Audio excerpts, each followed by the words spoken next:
इन दिनों अनुजा की स्थिति कहाँ फंस गई मैं वाली थी। कहीं ऐसा भी होता है भला? वह अपने आप में कसम सा रही थी। ऊपर से बर्फ का ढेला बनी बैठी थी और भीतर उसके ज्वालामुखी दहक रहा था। क्या मेरे माता पिता तब अंधे भरे थे? क्या वे इतने निष्ठुर हैं?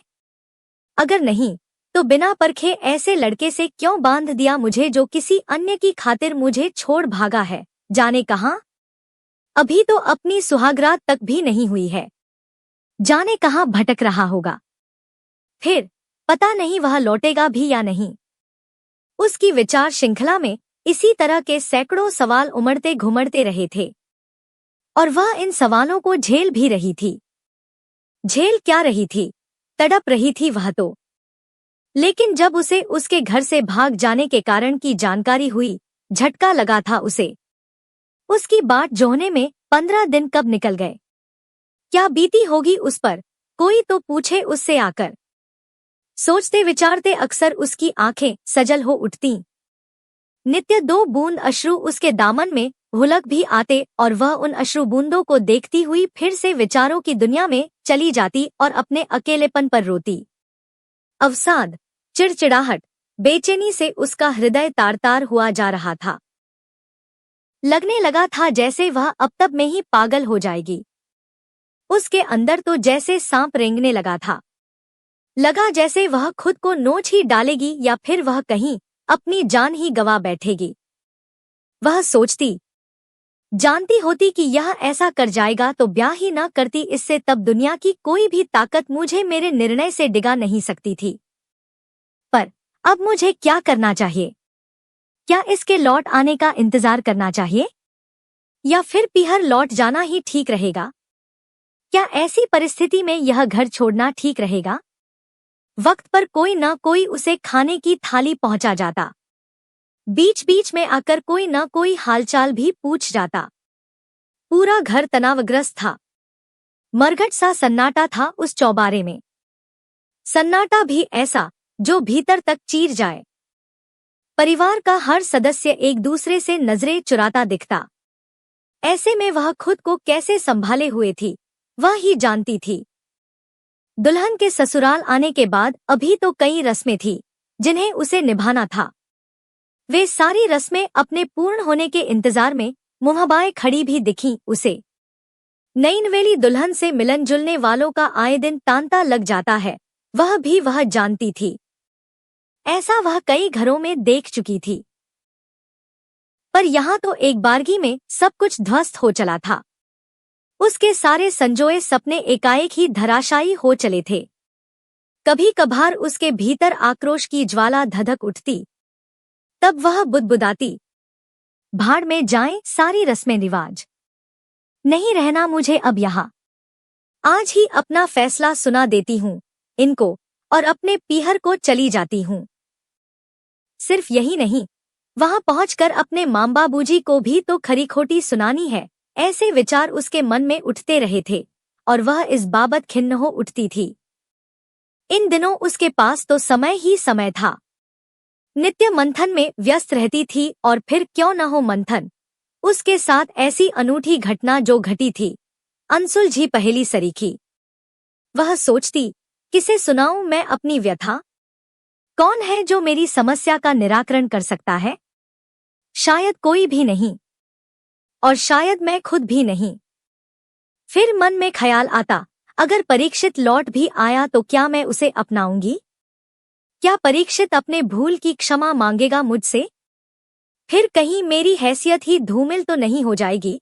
इस तरह के अनेक सवालों से जूझ रही थी और खुद से लड़ भी रही थी अनुजा। बुदबुदाती, यह कैसी शामत आन पड़ी है मुझ पर? ऐसा कैसे हो गया? तभी घर के अहाते से आ रही खुसुर-फुसुर की आवाजों से वह सजग हो उठी और खिड़की के मुहाने तक पहुंची। देखा, परीक्षित सिर झुकाए लड़खड़ाते कदमों से थकामांदा सा आंगन में प्रवेश कर रहा था। उसे लौट आया देखा सबके मुरझाए चेहरों की रंगत एकाएक बदलने लगी थी। अब उन चेहरों को देख कोई कह ही नहीं सकता था कि यहाँ कुछ घटित भी हुआ था। वहीं अनुजा के मन को भी सुकून पहुंचा था। उसने देखा सभी अपनी अपनी जगहों पर जड़वत हो चले थे और यह भी कि ज्यों-ज्यों उसके कदम कमरे की ओर बढ़ने लगे, सब के सब उसके पीछे हो लिए थे। पूरी जमात थी उसके पीछे। इस बीच परीक्षित ने अपने घर व घर के लोगों पर सरसरी निगाह डाली। कुछ ही पलों में सारा घर जाग उठा था और सभी बाहर आकर उसे देखने लगे थे जो शर्म से छिपे पड़े थे अब तक। पूरा महल्ला भी जाग उठा था। जेठानी की बेटी निशा पहले तो अपने चाचा तक पहुंचने के लिए कदम बढ़ाती दिखी, फिर अचानक से अपनी नई चाची को इत्तला देने के ख्याल से उनके कमरे तक दौड़ती भागती हामफती पहुंची। चाची को पहले से ही खिड़की के करीब खड़ी देख वह उनसे चिपट कर खड़ी हो गई, बोली कुछ भी नहीं। वहीं छोटा संजू दौड़कर अपने चाचा की उंगली पकड़ उनके साथ साथ चलने लगा था। परीक्षित थके कदमों से चलता हुआ सीढ़ियां लांघता हुआ दूसरी मंजिल के अपने कमरे में पहुंचा। एक नजर समीप खड़ी अनुजा पर डाली, पल भर को ठिठका, फिर पास पड़े सोफे पर निढाल हो बैठ गया और आंखें मूंदे पड़ा रहा। मिनटों में ही परिवार के सारे सदस्यों का उस चौखट पर जमघट लग गया। फिर तो सबने ही बारी बारी से इशारों इशारों में ही पूछा था अनुजा से, कुछ बका क्या? उसने एक नजर परीक्षित पर डाली। वह तो सो रहा था। वह अपना सिर हिला उन सभी को बताती रही, अभी तक तो नहीं। एक समय ऐसा भी आया जब उस प्रांगण में मेले सा समा बंध गया था। फिर तो एक एक कर महल्ले के लोग भी आते रहे, जाते रहे थे और वह सो रहा था जमकर। शायद बेहोशी वाली नींद थी उसकी। अनुजा थक चुकी थी उन आने जाने वालों के कारण। चौखट पर बैठी उसकी सास सहारा लेकर उठती हुई बोली, उठे तो कुछ खिला पिला देना बहू, और वे अपनी पोती की उंगली पकड़ निकल ली थी। माहौल की गर्माहट अब आहिस्ता आहिस्ता शांत हो चुकी थी। रात भी हो चुकी थी। सबके लौट जाने पर अनुजा निरंतर उसे देखती रही थी। वह असमंजस में थी। असमंजस किस कारण से था, उसे कहाँ पता था। परिवार के, महल्ले के लोगों ने भी सहानुभूति जताते कहा था, बेचारे ने क्या हालत बना रखी है अपनी, जाने कहाँ कहाँ मारा मारा फिरता रहा होगा। उफ। आधी रात में वह जगा था। उसी समय ही वह नहा धो फिर से जो सोया पड़ा, दूसरी सुबह जगा था। तब अनुजा सो ही कहाँ पाई थी। वह तो तब अपनी उलझनों परेशानियों को सहजने समेटने में लगी हुई थी। वह उस रात निरंतर उसे निहारती रही थी।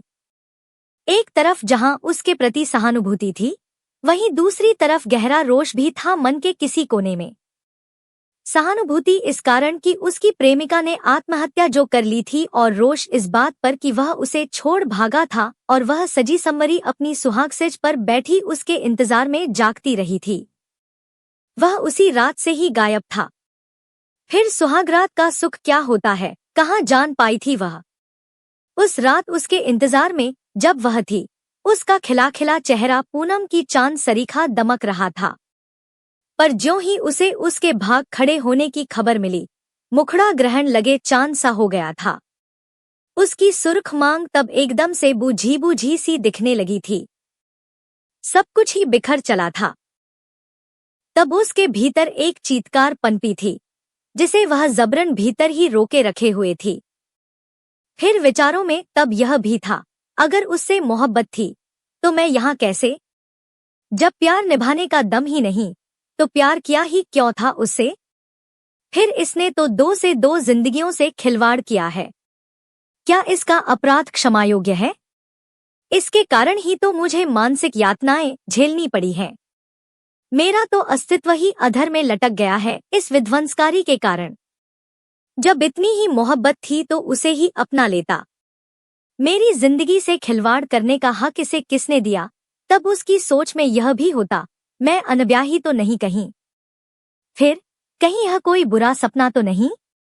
दूसरे दिन भी घर में चुप्पी छाई रही थी। वह जागा था, फिर से घर वालों को तो जैसे उसके जागने का ही इंतजार था। झटपट उसके लिए थाली परोसी गई। उसने जैसे तैसे खाया और एक बार फिर से सो पड़ा और बस सोता ही रहा था। यह दूसरी रात थी जो अनुजा जागते बिता रही थी। और परीक्षित रात भर जाने क्या क्या न बड़बड़ाता रहा था। बीच बीच में उसकी सिसकियां भी उसे सुनाई पड़ रही थी। उस रात भी वह अनछुई ही रही थी। फिर जब वह जागा था, अनुजा के समीप आकर बोला, तब उसकी आवाज में पछतावे सा भाव था। माफ करना, मुझे बहुत पीड़ा पहुंचाई मैंने आपको। डोट आपको शब्द जैसे उसे चुभ गया। बोली कुछ भी नहीं, पर इस एक शब्द ने तो जैसे एक बार में ही दूरियां बढ़ा दी थी। उसके तो तनबदन में आग ही लग गई थी। रिमझिम जो उसका प्यार थी, इसकी बारात के दिन ही उसने आत्महत्या कर ली थी। लौटा तो पता चला, फिर वह भाग खड़ा हुआ था। लौटने के बाद भी अब परीक्षित या तो घर पर ही गुमसुम पड़ा रहता या फिर कहीं बाहर दिन भर भटकता रहता। फिर जब थकामांदा लौटता तो बगैर कुछ कहे सुने सो पड़ता। ऐसे में ही उसने उसे रिमझिम झोड़कर उठाया और पहली बार अपनी जबान खोली थी। तब उसका स्वर अवसाद भरा था। मैं पराए घर से आई हूँ, ब्याहता हूँ आपकी, आपने मुझ से शादी की है, यह तो नहीं भूले होंगे आप। वह निरीह नजरों से उसे देखता रहा था, बोला कुछ भी नहीं। अनुजा को उसकी यह चुप्पी चुभ गई। वह फिर से बोली थी, तब उसकी आवाज विकृत हो आई थी। मैं यहाँ क्यों हूँ? क्या मुझे लौट जाना चाहिए अपने मम्मी पापा के पास? आपने बड़ा ही घिनौना मजाक किया है मेरे साथ। क्या आपका यह दायित्व नहीं बनता कि सब कुछ सामान्य हो जाए और आप अपना कामकाज संभाल लो, अपने दायित्व को समझो और इस मनहूसियत को मिटा डालो? चंद लम्हों के लिए वह रुकी। खामोशी छाई रही। उस खामोशी को खुद ही भंग करते हुए बोली, आपके कारण ही पूरे परिवार का मन मलिन रहा है अब तक। वह भी उसके लिए जो आपकी थी भी नहीं।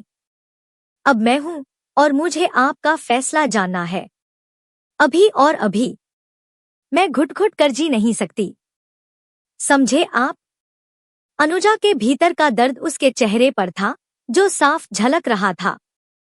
परीक्षित के चेहरे की मायूसी भी वह भलीभांति देख रही थी।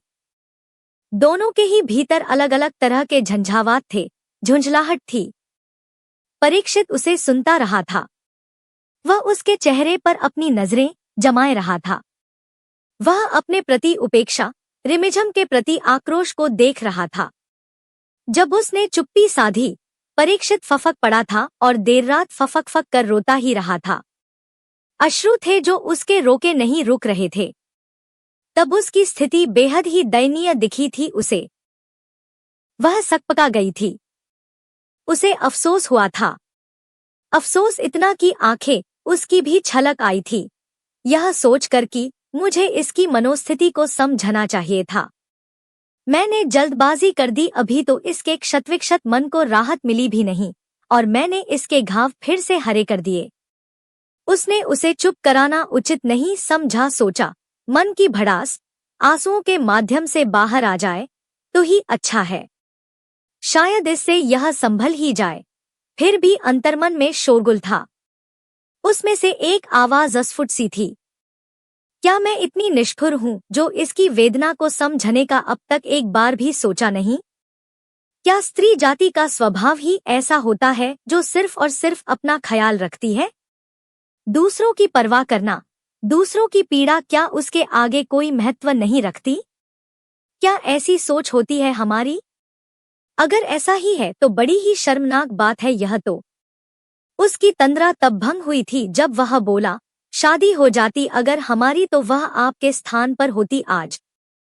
प्यार किया था, उससे निभाना भी चाहता था, पर इन बड़े बुजुर्गों के कारण ही वह चल बसी। मैं कहाँ जानता था कि वह ऐसा कर डालेगी। पर मेरा क्या? इस पचड़े में मैं दोषी कैसे? मुझे सजा क्यों मिल रही है? आप कहो तो अभी इसी क्षण अपना सामान समेट कर निकल जाऊं। देखिए, मुझे संभलने में जरा वक्त लगेगा। फिर मैंने कब कहा कि आप यह घर छोड़कर चली जाओ? तभी अनुजा फिर से बिफर पड़ी। वह हमारे वैवाहिक जीवन में जहर घोल गई है। अगर वह भली होती तो ऐसा कहर तो न ढाती। लाज, शर्म, परिवार का मान सम्मान, मर्यादा भी तो कोई चीज होती है जो उसमें नहीं थी। इतनी कड़वी जबान तो न बोलो, उसके विषय में जो रही नहीं। उल जलूल बकना क्या ठीक है? फिर उसने ऐसा क्या कर दिया? वह एकाएक आवेशित हो उठा था। वह एक बार फिर से सकपका गई थी। उसे उससे ऐसे व्यवहार की अपेक्षा तो नहीं थी। फिर वह अब तक यह बात समझ ही नहीं पाई थी कि गलत कौन है, क्या वह खुद, क्या उसका पति, या फिर वह नासपीटी। देखते देखते चंद दिन और बीत गए। स्थिति ज्यों की त्यों ही बनी रही थी। अब उसने उसे रोकना टोकना छोड़ दिया था और समय के भरोसे जी रही थी। परीक्षित अब भी सोते में जागते में रोता सिसकता दिखता। कभी उसकी नींद उचट जाने पर रात के अंधेरे में ही घर से निकल जाता। घंटों बाद थकाहारा लौटता भी तो सोया पड़ा होता। भूख लगे तो खाता, अन्यथा थाली की तरफ निहारता भी नहीं। बड़ी गंभीर स्थिति से गुजर रहा था वह, और अनुजा झुंझलाती रहती थी। ऐसे में अनुजा को उसकी चिंता सताने भी लगी थी। इतने दिनों में परीक्षित ने उसे छुआ भी नहीं था, न खुद से उससे बात ही की थी उसने। उस दिन पलंग के समीप की टेबल पर रखी रिमझिम की तस्वीर फ्रेम में जड़ी रखी दिखी तो वह चकित हो उठा। उसने उस फ्रेम को उठाया, रिमझिम की उस मुस्कुराती फोटो को देर तक देखता रहा, फिर यथास्थान रख दिया और अनुजा की तरफ देखा। तब अनुजा ने देखा, उसकी आंखें नम थी और उसके चेहरे के भाव देख अनुजा को लगा जैसे उसके मन में उसके लिए कृतज्ञता के भाव थे। अनुजा सहज भाव से बोली, मैंने अपनी हटा दी रिमझिम दीदी, अब हमारे साथ होंगी हर पल हर क्षण। आपको बुरा तो नहीं लगा? उसने उस वक्त कुछ न कहा। काफी समय बाद उसने उससे पूछा, तुमने खाना खाया? फिर तत्काल बोला, हम दोनों इकट्ठे खाते हैं। तुम बैठी रहो, मैं ही मांझी से कहता हूँ कि वे हमारी थाली परोस दें। खाना खाने के दौरान वह देर तक रिमझिम के विषय में बताता रहा। आज पहली बार ही उसने अनुजा को आप और आपने कहकर संबोधित नहीं किया था, और आज पहली बार ही वह उससे खुलकर बातें कर रहा था। आज उसकी स्थिति और दिनों की अपेक्षा सामान्य लगी थी उसे। और जब वह सोया पड़ा था उस रात, एक बार भी न सिसका, न रोया और न ही बड़बड़ाया। यह देख अनुजा ने पहली बार राहत की सांस ली। मानसिक यातना से नजात पाकर अनुजा आज गहरी नींद में थी। परीक्षित उठ चुका था और उसके उठने के इंतजार में पास पड़े सोफे पर बैठा दिखा। पलंग से नीचे उतरते जब अनुजा की नजर टेबल पर रखी तस्वीर पर पड़ी तो चकित हो उठी। मुस्कुरा दी। परीक्षित भी मुस्कुराया था उसे देख तब। अब उस फोटो फ्रेम में रिमझिम की जगह अनुजा की तस्वीर लगी थी। तुम मेरी रिमझिम हो, तुम ही मेरी पत्नी। अनुजा भी तुम्हारा हृदय बड़ा विशाल है और तुमने मेरे कारण ही महीने भर से बहुत दुख झेला है, पर अब नहीं। मैं आज ही से दुकान जा रहा हूँ। और तभी अनुजा को महसूस हुआ कि उसकी मांग का सिंदूर सुर्ख हो चला है और दमक भी उठा है। कुछ अधिक ही सुर्ख, कुछ अधिक ही दमक रहा है।